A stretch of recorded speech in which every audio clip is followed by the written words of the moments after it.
एक बड़ी खबर के साथ पटना के सदाकत आश्रम स्थित प्रदेश कांग्रेस कार्यालय पर प्रदर्शन करने पहुंची बीजेपी कार्यकर्ताओं में कांग्रेसियों की भिड़ंत हो गई। देखते ही देखते पूरा इलाका रण क्षेत्र में तब्दील हो गया है। दोनों ओर से लाठियां चलने लगी, जमकर पथराव होने लगा। इससे अफरा तफरी मच गई। बीजेपी के प्रस्तावित प्रदर्शन को देखते हुए कांग्रेस कार्यकर्ता पहले से ही कार्यालय में लाठी डंडे लेकर डटे हुए थे। प्रदेश अध्यक्ष राजेश श्याम समेत कई नेता वहां मौजूद थे।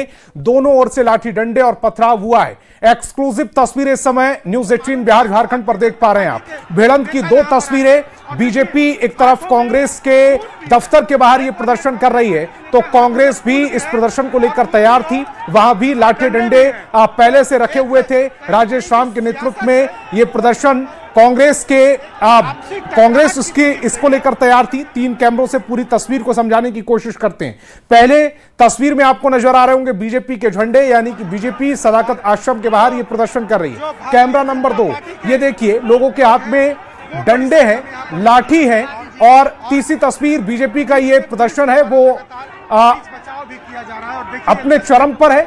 शैलेंद्र मेरे सहयोगी ज्यादा जानकारी के साथ फोन लाइन पर जुड़ रहे हैं, माफ कीजिएगा लाइव जुड़ रहे हैं, सीधे हमारे साथ जुड़ रहे हैं। शैलेंद्र, फिलहाल क्या स्थिति है वहां पर? चूंकि खबर यह भी आ रही है कि कांग्रेस इस प्रदर्शन को लेकर पहले से तैयार थी, लाठी डंडे उन्होंने भी रख रखे हैं।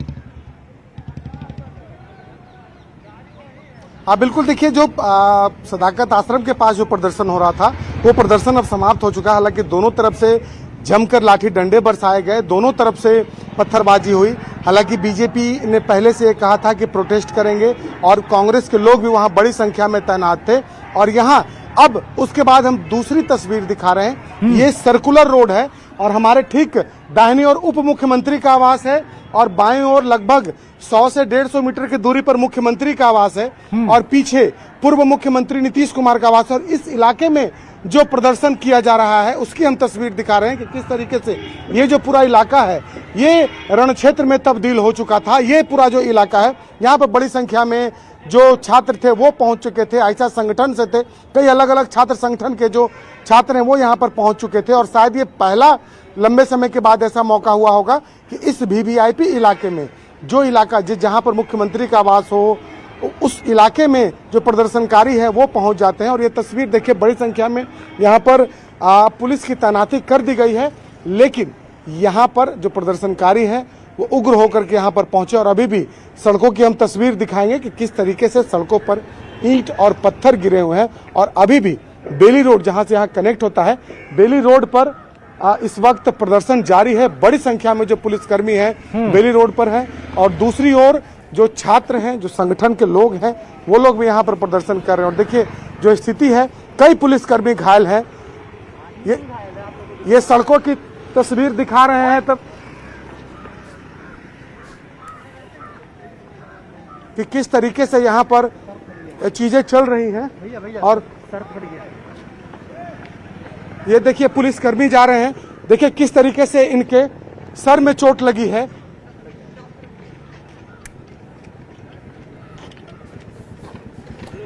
तो तस्वीरें इस समय आपकी टेलीविजन स्क्रीन पर हैं। ये 10 सर्कुलर रोड की तस्वीर है जहां पर प्रदर्शन हो रहा था। उसी दौरान कुछ लोगों को यहां पर चोट लगी है। पुलिस हालांकि मोर्चा संभाले हुए है, दोनों तरफ से प्रदर्शन चल रहा था। कुछ छात्र संगठन यहां पर आए थे और बीजेपी कार्यकर्ता भी बड़ी तादाद में वहां पर डटे हुए हैं। ये वो इलाका है, अपने दर्शकों को बता दूं, जहां मुख्यमंत्री आवास है, जहां उप मुख्यमंत्री आवास है, जहां पूर्व मुख्यमंत्री आवास है। ये कितना महत्वपूर्ण इलाका है, इस बात से आप अंदाजा लगा सकते हैं। कुछ जो छात्र संगठन थे वो यहां प्रदर्शन करने आए, बीजेपी कार्यकर्ता भी वहां मौजूद हैं। पुलिस की भी बड़ी मात्रा में वहां पर तैनाती की गई है। शैलेंद्र मेरे सहयोगी लगातार वहां से तस्वीरें दिखा रहे हैं। शैलेंद्र, अपनी बात को कंप्लीट कीजिएगा। बिल्कुल, देखिए ये उप मुख्यमंत्री विजय चौधरी का आवास है और यहां तक प्रदर्शनकारी पहुंच गए।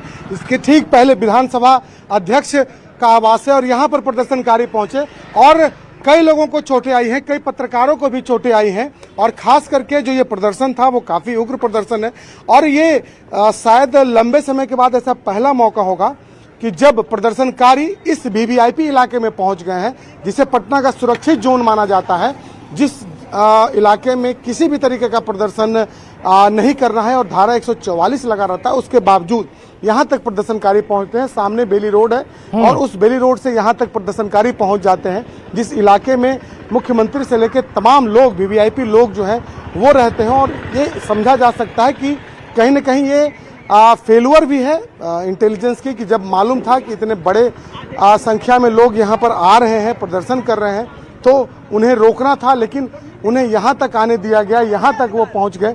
और अभी भी इस इलाके की चारों ओर बड़ी संख्या में लोग मौजूद हैं, बड़ी संख्या में जो छात्र हैं, युवा हैं, जो अलग अलग जो छात्र संगठन के हैं, खास करके जो पटना यूनिवर्सिटी, पटना विश्वविद्यालय के जो छात्र संगठन के से जुड़े हुए लोग हैं, वो यहाँ पर बड़ी संख्या में मौजूद हैं अपनी अपनी मांगों को लेकर के। लेकिन लगातार पुलिस के द्वारा उन्हें यहाँ से खदेड़ा जा रहा है। शैलेंद्र, ये जो प्रदर्शन था वो दरअसल छात्रों की मांगों को लेकर प्रदर्शन था।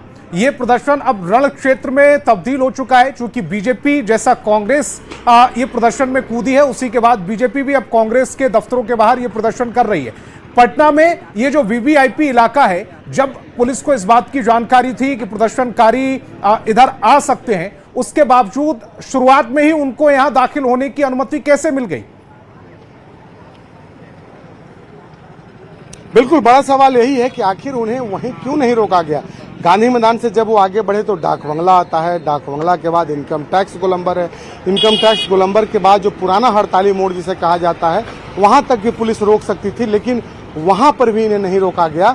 और स्थिति ये हुई कि मुख्यमंत्री के आवास तक जो प्रदर्शनकारी थे, आवास से लगभग 100 मीटर की दूरी तक प्रदर्शनकारी पहुंच गए। तो सवाल ये उठता है कि पटना में इसके पहले इस तरीके की तस्वीर कभी नहीं देखी गई कि कोई भी प्रदर्शनकारी मुख्यमंत्री के आवास तक पहुंच जाए, उप मुख्यमंत्री के आवास तक पहुंच जाए, और वो भी इतनी बड़ी संख्या में, और इस तरीके से सड़कों पर चीजें हों। ये शायद पहली दफा इस तरीके से चीजें दिखी है। और कहीं न कहीं जो पहले से जो जब जानकारी थी सब लोगों को, तो पहले इन्हें क्यों नहीं रोका गया। और नतीजा ये हुआ कि जो सड़क है वो कहीं न कहीं रण क्षेत्र में तब्दील नजर आ रहा है। एक और सियासी रण क्षेत्र जहां कांग्रेस और भारतीय जनता पार्टी के नेता एक दूसरे पर हमलावर नजर आ रहे हैं, डंडे, ईंट, पत्थर लेकर के, तो दूसरी ओर सड़कों पर उनके अलग अलग समर्थन में जो छात्र, और सवाल यही उठ रहा है शैलेंद्र, जब ये मुद्दा छात्रों के मुद्दे को लेकर ये प्रदर्शन हो रहा था, उसमें से छात्रों के मुद्दे क्यों गौण है, इस पर राजनीति क्यों होने लगी है? आप मेरे साथ जुड़े, आपका बहुत बहुत शुक्रिया।